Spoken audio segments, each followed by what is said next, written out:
Good evening, everybody. Could we come to order and please join me in a salute to the flag? I pledge allegiance to the flag of the United States of America, to the republic for which it stands, one nation, under God, indivisible, with liberty and justice for all. Good evening, Cam. Could we have a sunshine announcement, please? Yes, Chairman. Good evening, everyone. Today is Tuesday, January 27th in the year 2026, and this is a Jersey City Planning Board meeting with a scheduled 5:30 p.m. start time. And in accordance with the Open Public Meetings Act, notice of this meeting has been given to the editor of the Bergen Record, L.S. Belito, and posted with the city clerk on January 23rd of this year. This meeting was also posted on the Jersey City Division of City Planning webpage, and all distribution materials made available to the board were published and made available to the public. Okay, thanks, Cam. Could we have a roll call, please? Yes, Acting Vice Chair Gungadin. Here. Commissioner Wick. Here. Commissioner Stamato. Here. Commissioner Patel. And Chairman Langston. Here. All right, we have 5 commissioners present. We have a quorum. All right, thank you. Mike, could we swear in the staff, please? Matt, Cam, do you guys swear any testimony you give tonight is going to be the truth, the whole truth, and nothing but the truth? Yes. Thank you. Thank you, Mike. Cam, do we have correspondence from anybody? Yes, Chairman. For starters, the sunshine announcement is B1 in evidence. And then correspondence, starting on page 5 of the agenda packet, item 9. This is under new business, item 9, a case P2025-0086. This is a site plan amendment. Address is 176 West Side Avenue, and they're going to be carried with preservation of notice to February 10th. Next item on the agenda, item 10. This is case P20-168, a preliminary and final major site plan. Address is 417 to 427 Hoboken Avenue, and this is being carried with preservation of notice to February 24th. Then go to the last page of the packet, and it is item 20 on the agenda, case P2024-0240. This is a minor site plan with C variances. This will be carried with preservation of notice to February 24th of this year. And I'm sorry, the address is 916 and 918 West Side Avenue. So again, that's item 20, case P2024-0240, carrying with preservation of notice to February 24th. Yeah, the first one is item 9 on the agenda. That's on page 5, and that's carried to February 10th, and that is address 176 West Side Avenue. That's case P2025-0086. February 10th. Okay, so anybody that's here for any of those applications, 176 West Side Avenue, 417 to 427 Hoboken Avenue, and 916 and 918 West Side Avenue, they will not be heard tonight. You will not get new notice. We're preserving their notice. So the dates that we gave for all those applications, that's when they'll be heard. Okay, so let's get into old business. Case P2025-0249 is a one-year extension for 198 Academy Street. Yes, good evening, Mr. Chairman, Commissioners. Charles Harrington of Connell Foley on behalf of the applicant. This is an extension request. We did provide public notices, whether it was required or not, and I'd like to give those to council. Thank you, Mr. Harrington.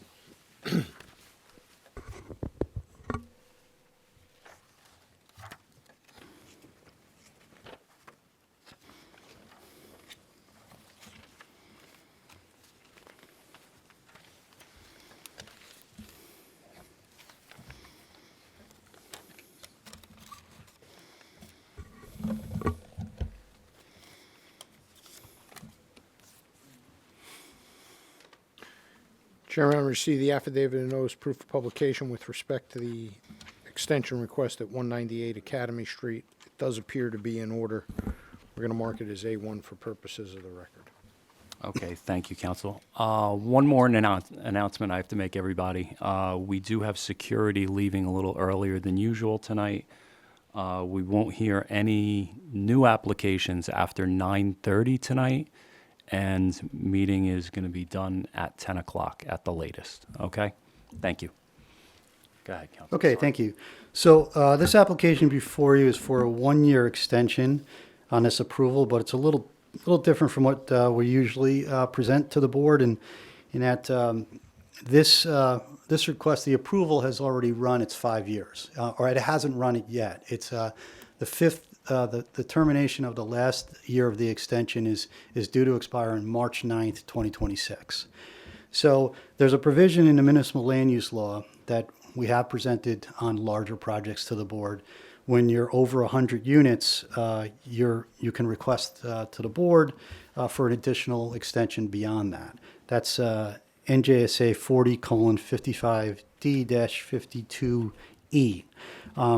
And that's the provision we're asking for tonight. And we're asking for the one-year extension because we believe this project is kind of unique in the request, right? My client, he has another project on the same street that he is under construction now or starting construction. So he has his plate full there. He could run in and get permits to vest the approval before March 9th, but we honestly think that would be a waste of resources, not only for my client but the city, because you can get your permits, then you have a year to build under the building permit. You're kind of really at the same place. But another important factor here is, I think, this property is in Zone 4 in the Journal Square 2060 redevelopment plan. And as this board knows, within the last 6 months, there were recent amendments that were going to include Zone 4 and other zones as part of the amendments. Those were pulled out. Those amendments would have required affordable housing to be part of the project. This project right now, as approved, it's all market rate. There are no affordable units. So my client has been tracking that, and now with the new administration and a new councilman, we're thinking that what we hear is that may have life again. There may be future amendments to the Journal Square redevelopment plan, which would most likely involve affordable housing. So my client, would like the additional year for the economic reasons that I said. He's already involved in another large project on the same street, but to have time to consider whether or not those, if these amendments go through, would he come back to the board with an amendment and not go forward with this project? So he's asking for the extension so he doesn't get put into a position where he has to run out and get this done now and vest it before it expires. Understood. Okay, thank you. Anybody, any questions? No. All right, thank you. Is anybody here from public that wants to comment? Anyone from public? Chair, see no one from public. I would like to close the public portion. Okay, we have a motion to close. Do I have a second? Second. Okay, public is closed. Cam, this is yours. Anything? Planning staff would just ask that the applicant's attorney agree to all the conditions from the original resolution for this extension. Yes. And planning staff recommends approval. Okay, thank you. Chair would like to make a motion to approve case P2025-0249 as presented to the board with staff recommendation and all conditions. Second. All right, we have a motion and second for approval. Acting Vice Chair Gungadin. Aye. Commissioner Wick. Aye. Commissioner Stamato. Aye. Commissioner Patel. Aye. And Chairman Langston. Aye. Motion carries all in favor with conditions. Okay, thank you. Thank you. All right, at this point, I do want to move one item up. I'm going to call item number 18 as case P2024-0171 is a preliminary and final major site plan with C variances for 880 to 900 Garfield Avenue.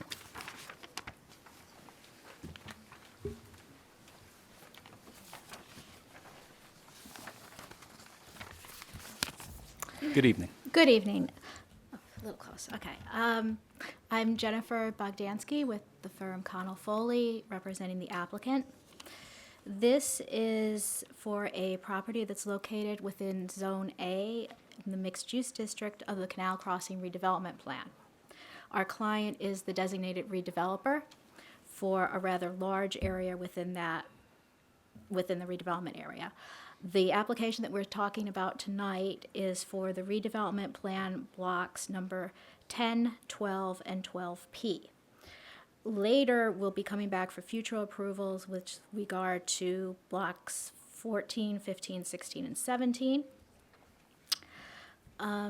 We have obtained a subdivision for the application before you tonight back in January of 2023 that divided the lots that we're going to be talking about. There will be 2 residential buildings, and the third area is going to be an open space park. This application also deals with some infrastructure improvements. Our Building A is a 6-story mixed-use building with 215 dwelling units, including 4 affordable units, first floor retail, 68 parking spaces, and 113 bicycle spaces. Our Building B is a 10-story mixed-use building with 293 dwelling units, including 59 affordable units, first floor retail, 212 parking spaces, and again, a bicycle room with 168 bicycle spaces.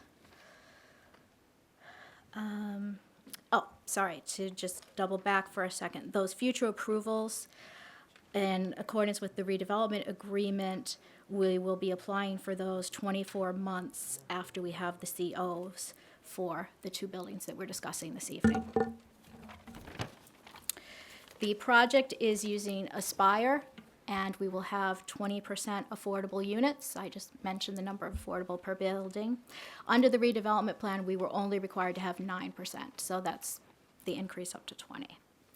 This application was filed back in August of 2024, and since that time, we've been working closely with the planning department, the city, JCRA, and the city engineer, and we've made multiple modifications to the plan based on the feedback that we've had from them. This evening, I will have 4 witnesses. I have my civil engineer, Kyle McKenna from Boiler Engineering, the architect for Building A, Tom Brennan from Thomas J. Brennan Architects, the architect for Building B, Carlos Cardoso of Beyer Blindell Bell Architects and Planners, and our planner, Charles Height. Also in attendance, I have the traffic engineer, John Hartner, and representative of the applicant, should there be any questions for them, but they are not expected to testify unless, again, answering any questions. This application was noticed, and I'm just going to hand them over to you. We gave the required public notice as well as notice to the community group and also to the state. Thank you, counsel. And I will now turn things over to our civil engineer, Kyle.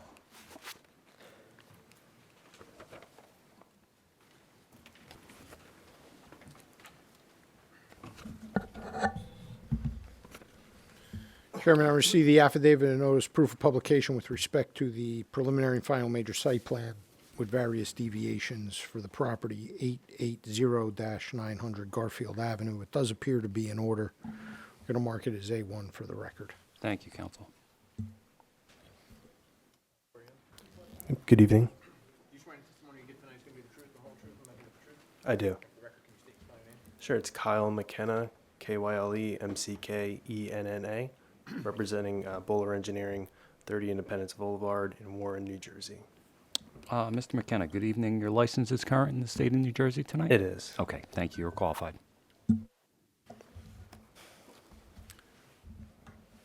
Thank you.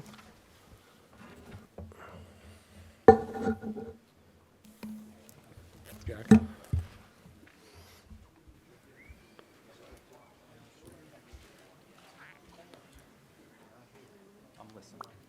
Okay.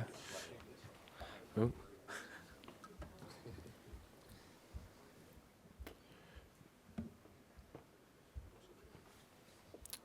Just one moment. I have to save this to connect.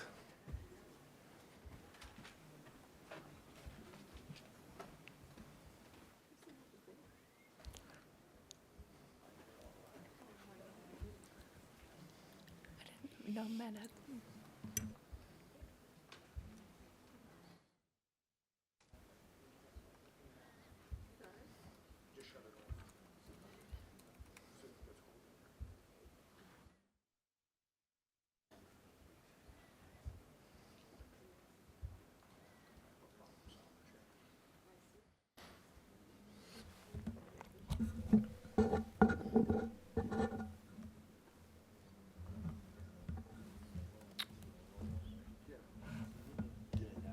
Yeah, I think you know what? I don't have the connection on this one.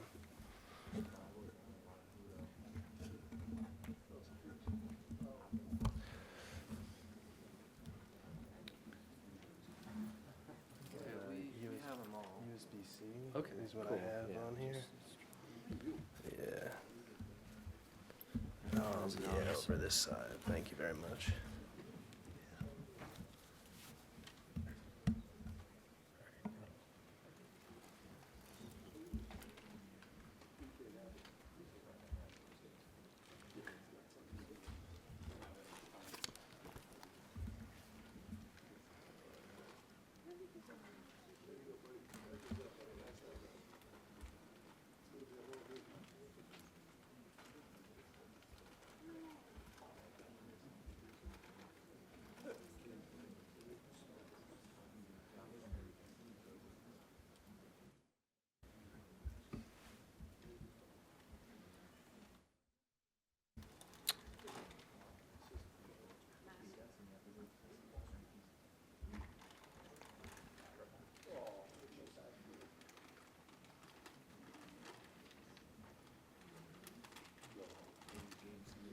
All right, thank you.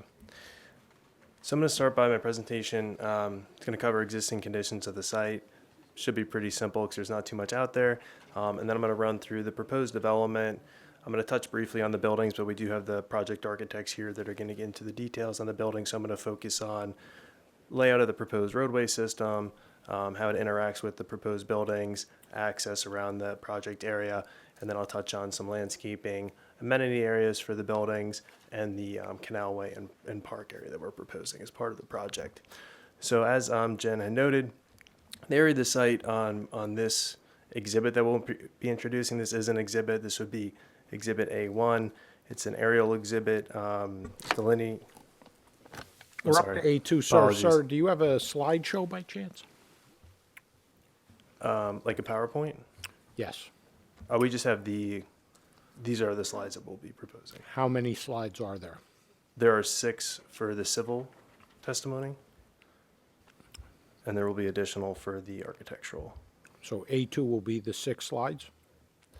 There are files within the slideshow that were submitted as part of the site plan application, but if you'd like to just mark the whole exhibit as A2, that could simplify things. Let's do that. Okay. So A2 is 6 slides. Does it have a current date on it or a revised date? Yes, so the date on the exhibit is listed, and it's today's date of January 27, 2026. Perfect. Excellent. A2, thank you. Thank you very much. All right, so this is an aerial exhibit of the existing conditions on the site. For everyone's reference, north is to the top right of the page. I'm going to reference north to the right of the page just for simplicity.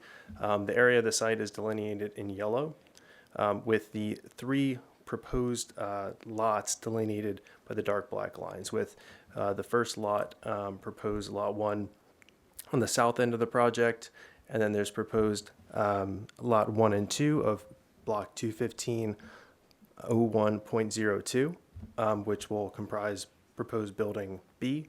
The remaining area of the proposed project delineated in yellow will be ultimately conveyed to the city as part of a public improvement for roadway network, a greenway within the former Morris Canal, and also a park near the north end of the project. The site is currently vacant. If you're familiar with the project area, it's been under remediation efforts for several years, so we're really starting with a clean slate on this project. Along the western edge of the site is Garfield Avenue, which runs in the north-south direction, with the site bound to the south by Carteret Avenue, which is right now just a paper street. east of Garfield Avenue, and to the north is the Hudson Bergen Light Rail line. The Garfield Avenue Light Rail Station is just to the northwest of the project area as well, which is important to note. Unless there's any questions on the existing conditions of the site, I'm going to go ahead and move on to the proposed conditions. So the second sheet of this Exhibit A2, this is sheet C301. If you've reviewed the site plan package that was submitted with the application, it's included in that set. It's essentially a colorized version of the site plan, overall site plan. So I'm going to start by running through the proposed street network and what we're doing to improve the existing streets and the proposed streets for the project. Starting at the northwest corner of the project near the light rail station, we have Garfield Avenue, which is going to be widened. There'll be sidewalk on both sides of Garfield Avenue with a bike lane along the western curb line. And there will be a two-way direction similar to today. As you approach the Carteret Avenue intersection, there'll be a left turn lane. And there will also be parallel parking on the eastern side of Garfield Avenue, which will be a nice amenity. Moving around to the proposed Carteret Avenue right away, which will expand to the east of the project. That'll be again a road that provides vehicular access in both directions. In the east to west direction, there'll be a left turn lane near the intersection with bike lanes on both sides of the project along with sidewalks as well. On both sides of the street along with sidewalks. Moving again in the counterclockwise direction to the proposed Canal Way. So this is a split corridor road with a lane traveling in the south direction along the west side of Canal Way and a lane traveling in the northbound direction along the east side of Canal Way. It's going to be split by a greenway with a shared use bike path running down the middle and some landscaping and amenity features along both sides of that shared use path.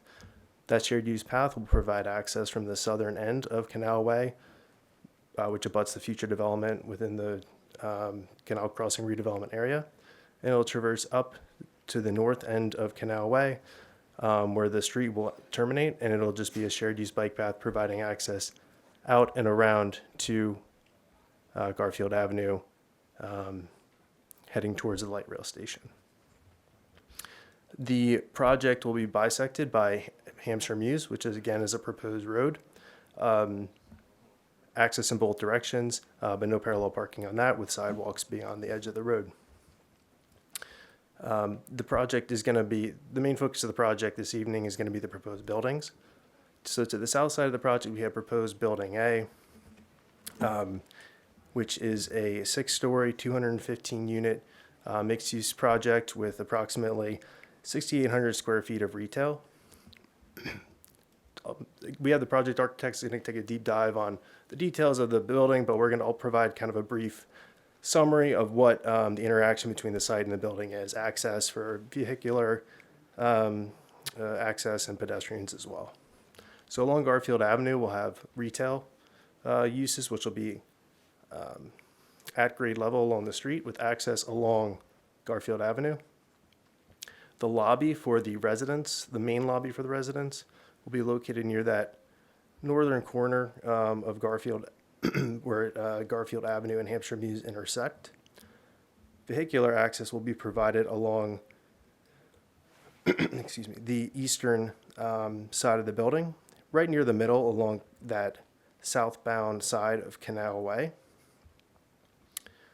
And there's also going to be a loading area interior to the building, provided along with access along the street. And that access point for that loading area within the building will be along Carteret Avenue, sort of near almost near the western corner of the building, just behind the retail that fronts Garfield Avenue. Within Building A, there's going to be a podium parking area. So what that means is it's basically an at-grade parking area that's wrapped by the building. So it'll kind of function like a parking garage, but it's just at grade. So that area is in the center of the building. It's in light gray on this exhibit. And that area will provide a total of 68 parking spaces. And again, just to reiterate, the access to that area is right near the center of the building, out to Canal Way on the eastern edge of the building.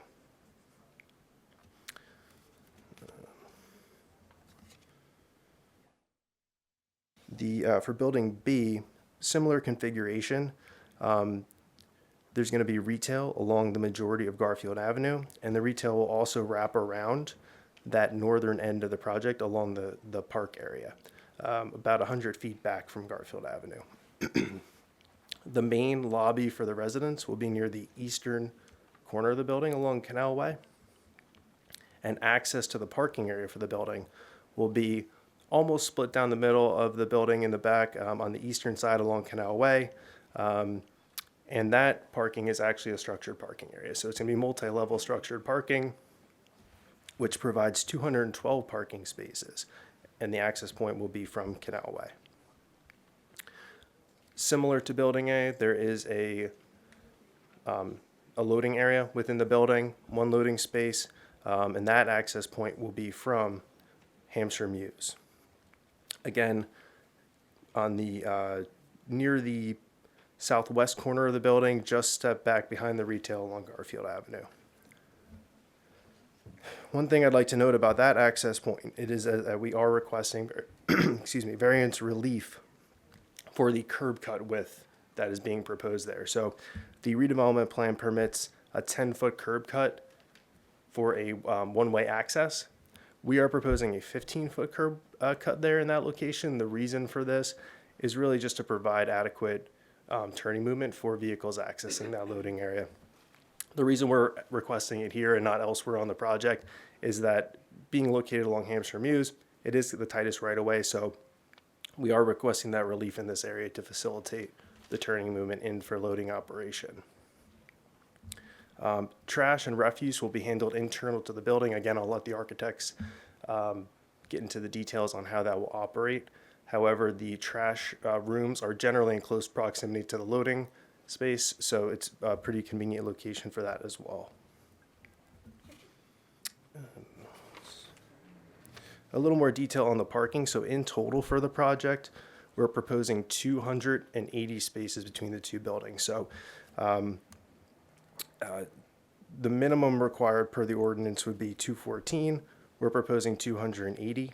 Within that, we are meeting both ADA requirements for minimum ADA spaces and the electric vehicle charging requirements, which requires 15% of the spaces to be outfitted for EV charging, being phased in over a period of time. Building A would propose 11 EV spaces, while Building B would propose 19 spaces.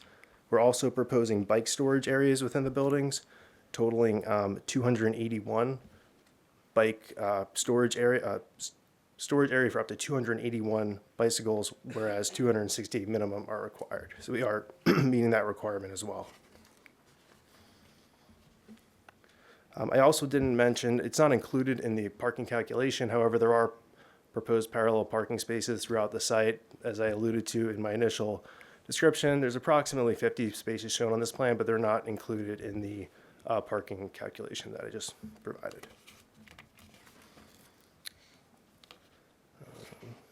For landscaping, we are proposing landscaping around both buildings. We're proposing, just in the, excluding the Canal Way and park area, we're proposing 64 street trees, which does comply with the city's ordinance and redevelopment plan. We're also proposing foundation planting, some ornamental trees along Hampshire Muse, and just a series of both deciduous and evergreen shrubs, perennials, decorative grasses, things of that nature throughout the site. For lighting, we are complying with the city's lighting requirements. There's going to be a mix of decorative pole-mounted lights along the street, and then there will also be some sconces on the building, along with canopy lights as well, to provide a nice even. It's a LED 4K, kind of a nice even distribution to promote a good, safe interaction along the sidewalk and within the parking areas of the project.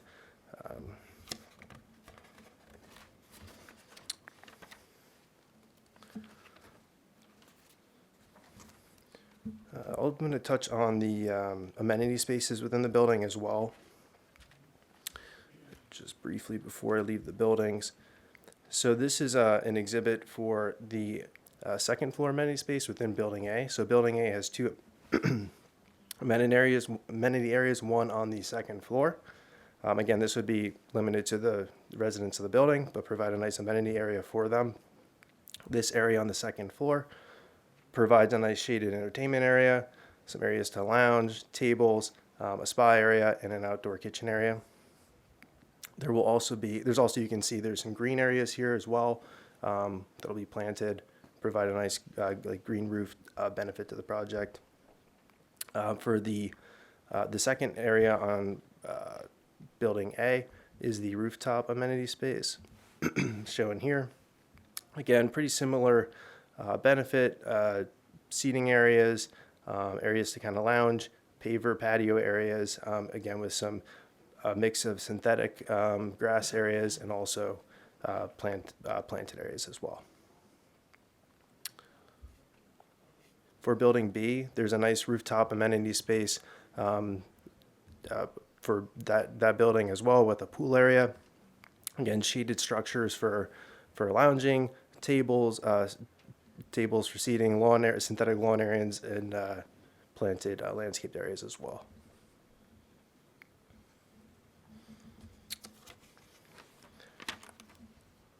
I'm just going to quickly go back to the overall plan and just touch on stormwater and utilities for the project. So as part of the roadway infrastructure, we will be proposing stormwater conveyance, new water services for the project, other utilities including gas, sanitary sewer, electric. There are some improvements along Garfield Avenue to the existing water system. We've met and worked and collaborated quite a bit with the Jersey City MUA. We have a review letter that we have received from the MUA's office, and we're going to be working to address their outstanding comments and collaborate to address any concerns that they have remaining. Another just note on the stormwater and the grading of the project. The project will also be elevated as you move towards the east of the project into the future phases of the Canal Crossing redevelopment area. Right now, Garfield Avenue sits pretty low, about elevation 10, plus or minus, ranges between like 9 and 11, depending on where you are along the profile of the road. As we move east into the project, we're going to be grading up to an elevation that at a ties point is about 15 or so within the site area. So Hampshire Muse will actually be on a slight incline up to the rear of the project. So when you access the parking areas, you'll be at a slightly higher grade. But again, the retail areas are going to be flush access along the sidewalk of Garfield Avenue.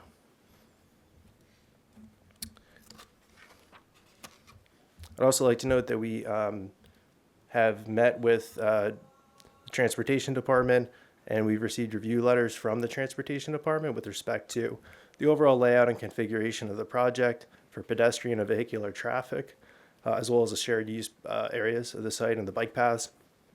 We're going to be working and collaborating with them further to just refine the design a little bit and address the comments that they've provided thus far. And the last segment of my presentation here is going to just briefly discuss project phasing. Oops. So again, this is the phasing plan that was included in the site plan package submitted with the application. We're going to be developing the project in 3 separate phases. So the first phase, it would actually include Building B and the roadway and infrastructure improvements to support Building B. So we would need to build out the improvements along Garfield Avenue, Carteret Avenue, Hampshire Muse, and Canal Way. The second phase would be Building A. And then the third phase would be the Greenway within Canal Way and the park. There would be an interim condition, which we provided an interim condition plan as part of the site plan application, where we would have to stabilize and seed the areas that are a part of phase 3 during the construction of phases 1 and 2. And that concludes my direct testimony, but happy to provide some more detail or answer any questions if there are any. Okay, thank you, Mr. McKenna. I have no questions. Anybody else? No. All right, thank you, sir.